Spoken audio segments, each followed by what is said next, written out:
আসসালামু আলাইকুম ওয়া রাহমাতুল্লাহি ওয়া বারাকাতুহু।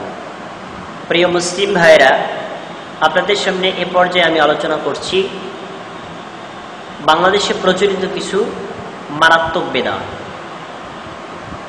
বেদাতগুলো আলোচনা করার আগে দুই একটা কথা আপনাদের সামনে পেশ করছি।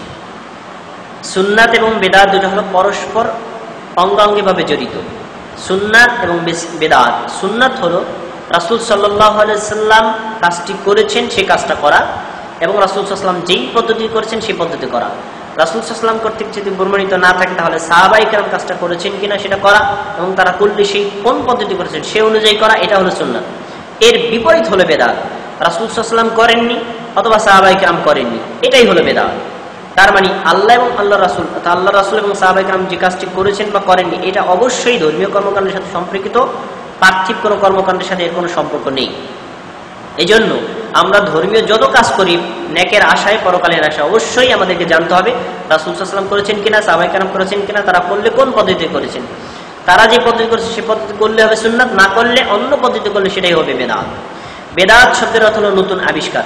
যে সকল ব্যক্তিরা বেদাত করে তারা খারাপ উদ্দেশ্য করে না, ভালো উদ্দেশ্যই করে।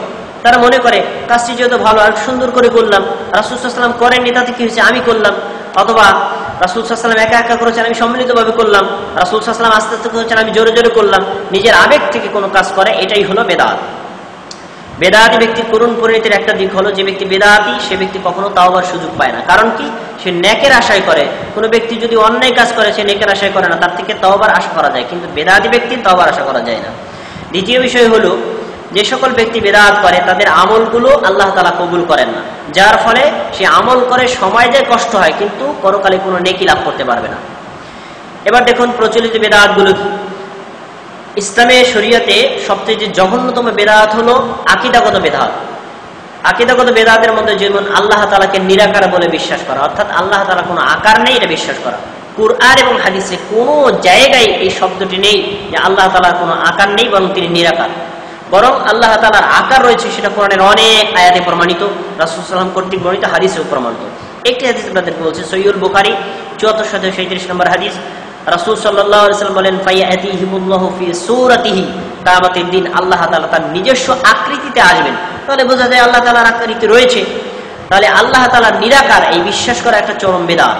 দ্বিতীয় হলো আল্লাহ তাআলা সর্বত্র বিরাজমান, এই বিশ্বাসটাও একটা বেদাত। আল্লাহ তাআলা সর্বত্র বিরাজমান নন, বরং আল্লাহর জ্ঞান সর্বত্র বিরাজমান। যে ব্যক্তি যেখানেই অবস্থান করুক না কেন, যে কাজটাই করুক না কেন, আল্লাহ তাআলা সেটা জানেন এবং শোনেন। সুতরাং আল্লাহ তাআলার জ্ঞান সর্বত্র বিরাজমান, আল্লাহ তাআলা নিজে সব জায়গায় বিরাজমান নন, এজন্য আল্লাহ সর্বত্র বিরাজমান এই বিশ্বাসটা হলো বেদাতি বিশ্বাস। তৃতীয় হলো নবী সাল্লাল্লাহু আলাইহি ওয়াসাল্লাম নূর নবী, তিনি নূর থেকে তৈরি, আল্লাহ তাআলা জাতি নূর থেকে তৈরি, এই বিশ্বাসগুলো হলো বেদাত। এটা কোন কোরআন হাদিস দ্বারা প্রমাণিত হয়। এরপরে রাসূল সাল্লাল্লাহু আলাইহি ওয়াসাল্লাম হায়াতুন নবী, তিনি মৃত নন, তিনি জীবিত নবী, এখনো জীবিত রয়েছেন, এই বিশ্বাস করা হলো বেদাত। তৃতীয় হলো আল্লাহ রাসূল সাল্লাল্লাহু আলাইহি ওয়াসাল্লাম গায়েব জানেন, এই বিশ্বাস করাও হলো বেদাত। গায়েব জানার মালিক একমাত্র আল্লাহ তাআলা, আল্লাহ ব্যতীত আর কেউ গায়েব জানে না। এমনকি রাসূল সাল্লাল্লাহু আলাইহি ওয়াসাল্লাম গায়েব জানেন না। রাসূল সাল্লাল্লাহু আলাইহি ওয়াসাল্লামকে আল্লাহ তাআলা ওহীর মাধ্যমে যেগুলো জানাই দিয়েছেন সেগুলো তিনি বলেছেন, যেহেতু কোনো মাধ্যমে জেনেছেন এটা গায়েব থাকে না, সুতরাং নবী সাল্লাল্লাহু আলাইহি ওয়াসাল্লাম গায়েব জানে না। আরো দুঃখের বিষয় হলো অনেক মানুষ মনে করে বুজুর্গরা দিন উলিয়ারাও গায়েব জানে, এই বিশ্বাসটা হলো বেদাত।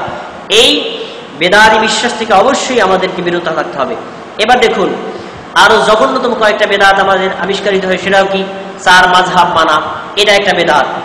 রাসূল সাল্লাল্লাহু আলাইহি ওয়াসাল্লামের জামানায়, সাহাবায়ে কেরামের জামানায় কোনো মাযহাব ছিল না, বরং সকলের একটা মাযহাব ছিল, সেটা রাসূল সাল্লাল্লাহু আলাইহি ওয়াসাল্লামের মাযহাব, রাসূল সাল্লাল্লাহু আলাইহি ওয়াসাল্লামের তরিকা, অন্য কোনো তরিকা বা মাযহাব ছিল না। সুতরাং যারা রাসূল সাল্লাল্লাহু আলাইহি ওয়াসাল্লাম সাহাবায়ে কেরামের জামানায় ছিল না, সেটাকে আমরা যদি বলি ফরজ ওয়াজিব মাযহাব মানা, ফরজ মাযহাব মানা ওয়াজিব, তাহলে এই ফরজ ওয়াজিবটা করলো কে? যদি এটা আল্লাহ এবং আল্লাহ রাসূল না করে থাকেন, সাহাবায়ে কেরাম না থাকেন, অবশ্যই সেটা নতুন আবিষ্কার, আর এটাই হলো চরম বেদাত। তারপরে পীর হওয়া, মুরিদ হওয়া, পীর মুরিদি এটা একটা চরম বেদাত। এটা কোরআন হাদিসে কোথাও নেই। কোরআন হাদিসে কোন জায়গায় পীর শব্দটাই নেই, মুরিদ শব্দটাই নেই। এরপরে পীর মুরিদের জন্য মুরিদ কর্তৃক পীরের কাছে বায়াত হওয়া, এটা একটা বেদাত। তারপরে সাত তরিকায় আমল করা, যেমন পীর সাহেবরা করে থাকেন, অথবা সাত তরিকা থেকে বাড়াতে 126 তরিকা, বিভিন্ন তরিকায় আমল করা, এটা একটা বেদাত। বরং ইসলামের তরিকা হলো একটা, সেটা হলো তরিকাতুন নবী, তরিকাতুর রাসূল সাল্লাল্লাহু আলাইহি ওয়াসাল্লাম, মুহাম্মদ সাল্লাল্লাহু আলাইহি ওয়াসাল্লাম, সাহাবায়ে কেরাম যেই পদ্ধতিতে আমল করেছেন ওটাই হলো তরিকা, ভিন্ন কোনো তরিকা এটা অবশ্যই আবিষ্কার করা নতুন বেদাত। তারপরে পরকালে মুক্তি পাবো এই ওসিলায় পীর ধরা, এটা একটা বেদাত। তারপরে মিলাদ করা, এটা একটা বেদাত, রাসূল সাল্লাল্লাহু আলাইহি ওয়াসাল্লাম সাহাবায়ে কেরাম করেননি। কিয়াম করা, এটা একটা বেদাত। উচ্চস্বরে জিকির করা, এটা একটা বেদাত। তারপরে জিকিরের সময় নাচানাচি করা, কাওয়ালি করা, চিল্লাচিল্লি করা, বুক সাফরায়ে ফেলা, তারপরে লুঙ্গি খুলে ফেলা, এরপরে লাফালাফি করা, এই জাতীয় ভাবে জিকির করা, এটা একটা বেদাত। তারপরে প্রত্যেক বছরে মৃত্যুবার্ষিকী অথবা জন্মবার্ষিকী পালন করার উদ্দেশ্যে ওরস করা, এটাও একটা বেদাত। এই জাতীয় অনেক জঘন্যতম বেদাত আমাদের সমাজে চালু রয়েছে। যেমন ফরজ সালাতের পরে জামাতের সাথে একসাথে মুনাজাত করা, এটা একটা বেদাত।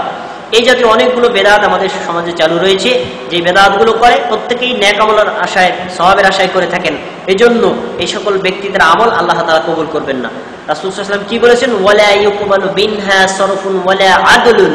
যে ব্যক্তি বেদাতি, তার কোনো ফরজ আমল আল্লাহ তাআলা কবুল করবেন না, নফল আমল আল্লাহ তাআলা কবুল করবেন না। শিরক এবং বেদাত এটা ইসলামের দৃষ্টিতে সবচেয়ে জঘন্যতম অপরাধ। শিরক করলে ব্যক্তির আমল বিনষ্ট হয়ে যায়, আল্লাহ তাআলা তার আমলগুলো ধ্বংস করে দেন। বেদাত করলে তার আমল হয়, কিন্তু আমল আল্লাহ তাআলা কবুল করবেন না। আপনি আমল করলেন, সময় গেল, কষ্ট হলো, কিন্তু আল্লাহ কবুল করলেন না, এর কি ফায়দা রয়েছে? পরকালে কোনো ফায়দা হবে না। সুতরাং আসুন আমরা এই জাতীয় জঘন্যতম বেদাত থেকে বিরত থাকি। আল্লাহ তাআলা আমাদের আমল করার তৌফিক দান করুন, এই কথাগুলো বোঝার এবং বেদাত থেকে মুক্ত থাকার তৌফিক দান করুন। আমিন। সুবহানাকাল্লাহুম্মা বিহামদিকা আশহাদু আল্লা ইলাহা ইল্লা আনতা আস্তাগফিরুকা ওয়া আতুবু ইলাইক। আসসালামু আলাইকুম ওয়া রাহমাতুল্লাহি ওয়া বারাকাতুহু।